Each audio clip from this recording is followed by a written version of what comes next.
desde sus consideraciones en el ámbito político, ¿cuáles son las principales amenazas, cuáles son los principales descuidos en los cuales podría estar incurriendo el Estado boliviano?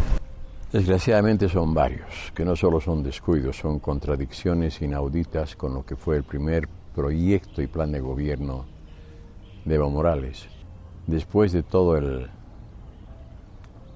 impacto mundial que causó Evo cuando dijo en Naciones Unidas que los derechos de la madre tierra son más importantes que los derechos humanos, cosa que rompía nuestros esquemas mentales, pero que él lo defendió muy bien. En este momento, hace años ya, no hay, yo esto lo he dicho por la prensa, estoy esperando a que me muestren un solo caso de defensa efectiva de los derechos de la madre tierra, no hay ni uno. Todo el tema hidrocarburífero es a costa en gran medida de la madre tierra. La nueva ley minera, que yo creo que es la ley minera más grave, peor que hemos tenido en la historia del país, es algo que deprime absolutamente a la madre tierra. La minería tiene todos los derechos de hacer lo que le da la gana. El desbosque masivo para cultivo de soya y de otros transgénicos o para lo que sea, lo mismo, es un daño permanente a la madre tierra. Las famosas mega represas hidroeléctricas, todo se está haciendo sin la más mínima consideración por esos derechos. Y eso tiene consecuencias muy graves a mediano y largo plazo para el país. No se ha mejorado en nada la situación del campesino productor. Al revés, como todo está en manos del mercado, y en este caso incluido el mercado externo, entonces los pobres productores agrícolas se dan cuenta que están perdidos y no tienen cómo salir adelante. Pero teníamos una especie de sujeto diferente ahora con el sujeto indígena campesino, ¿no? Sin embargo, cuando ocurre el escándalo del Fondioc, por ejemplo, era doloroso ver a dirigentes campesinas y campesinos que habían luchado toda su vida, que habían sido valientes, sacrificados, patriotas, críticos, constructivos, metidos en algo tan barato como es esa corrupción.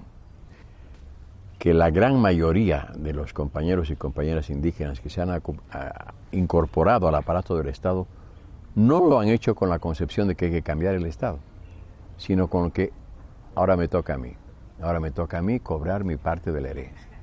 Y ahí viene lo grave, porque mientras cobras tu parte de la herencia, te das cuenta que puedes cobrar la herencia de otros. Y entonces, insensiblemente, hay el paso a la corrupción. Entonces, todo eso me parece muy preocupante, muy complicado y muy difícil de resolver. Nos ha hecho una reflexión esta tarde que realmente nos ha movilizado un poco en la dimensión que le estamos dando al tema agrario, a la visión y al imaginario que tenemos del campesino. Así es, efectivamente. Es también claro de que en este momento vuelven a surgir aquellos movimientos que hicieron también, ¿no es cierto?, cuestionar la estructura de nuestro país. Los pueblos indígenas, en este caso ya de las tierras altas, vuelven a marchar reclamando y tocando nuestras puertas, llamando nuestra atención para que nos demos cuenta de todos los efectos que está provocando un fenómeno tan grave como es el extractivismo y la destrucción de la naturaleza, que viene acompañada con la destrucción de sus territorios, con la destrucción de las tierras, con la destrucción de comportamientos y de imaginarios. ¿Cuáles podrían ser los caminos? Priorizar el monocultivo, priorizar esa producción a gran escala y no tanto esta producción que antes garantizaba a lo mejor soberanía alimentaria para la comunidad inmediata. Hay una tentación, es la tentación economicista, de que pueblos indígenas, comunidades campesinas y nuestra propia sociedad entremos en la lógica del consumo, del consumismo exagerado, ¿no es cierto? Y que, por tanto, ¿no es cierto?, caigamos en una lógica autodestructiva que finalmente, ¿no es cierto?, va a terminar destruyendo el país. También se está afectando un modo de ver, un modo de relacionarse con la vida, con la naturaleza, y una forma de relacionarse entre todos. Y es esto, digamos, lo que habría que reivindicar y tomar en cuenta. Si no logramos detener este proceso extractivo, este proceso de destrucción, realmente habremos perdido como pueblo, como sociedad, como cultura, y nosotros tenemos la gran ventaja de ser un Estado plurinacional. Ojalá que esto no se quede sencillamente, ¿no es cierto?, en un título, en un nombre instalado en una constitución. Ojalá que pueda ser una práctica. Ese es el llamado, esa es la convocatoria. Lo primero que habría que hacer es entender lo que está sucediendo en el mercado agroindustrial en el país y básicamente en el mercado agrícola en general. Las formas de relacionamiento entre pequeños y medianos productores y estos a su vez con los grandes productores, los intermediarios, cómo están funcionando los mercados y cómo se vinculan con los mercados internacionales, todavía no está bien entendido. Entonces muchas veces la regulación termina siendo equivocada o termina siendo poco práctica para efectos de aplicación en la vida real. Eso por un lado.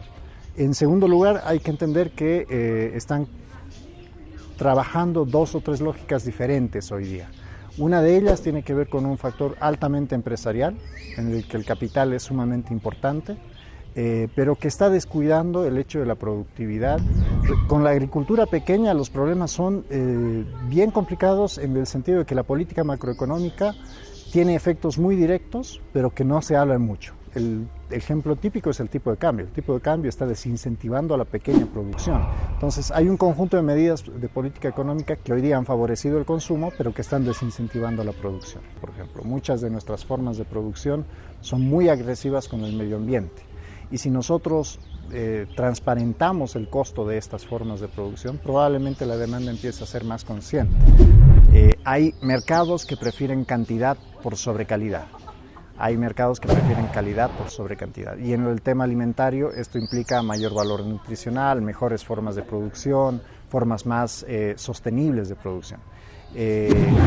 Hay que encontrar un equilibrio, ¿no? O sea, hay que encontrar la manera en que el mercado satisfaga sus necesidades y manejándose en estos 2 extremos, pues ahí está la labor del Estado, señalizando cuáles deberían ser las formas de producción más sostenibles, pensando en las generaciones futuras y a través de campañas de comunicación que básicamente son la herramienta básica para reeducar el consumo. El punto de partida ahora para el análisis en adelante es la cantidad de comunidades y TCOs y la extensión que ocupan este tipo de propiedades. Por lo menos estaríamos hablando de 40 millones de hectáreas tituladas en forma comunitaria, ya sean comunidades campesinas, comunidades indígenas. Sabemos que muchas de estas comunidades no ocupan las tierras productivas y agrícolas donde están el sector empresarial. No son territorios que coinciden con los territorios más ricos en términos de potencial productivo y económico. No nos podemos quedar con los niveles de productividad, competitividad y producción que tenemos en el país, en este sector. Estamos en la cola en la región y lamentablemente los 3 millones de tierras cultivadas no son nada, por ejemplo, frente a Brasil. Brasil en este momento tiene más de 30 millones de hectáreas bajo producción de soya, mientras que Bolivia tiene 1 millón. Entonces las diferencias son abismales y obviamente Bolivia podría aumentar su potencial productivo, pero también velando de que no existan altísimos costos ambientales.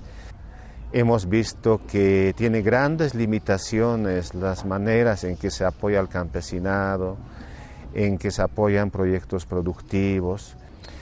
Creo que el otro reto importante es marcar el paso y que estén actualizados sobre las transformaciones agrarias que están ocurriendo a gran ritmo hoy en día, de tal modo que en menos de 2 décadas estamos viendo transformaciones que antes tomaban 50 años o 80 años. Entonces hay retos muy grandes que no se han cumplido, como el catastro rural de tierras, y por lo tanto se abre un frente peligroso de tráfico de tierras y de corrupción, etc.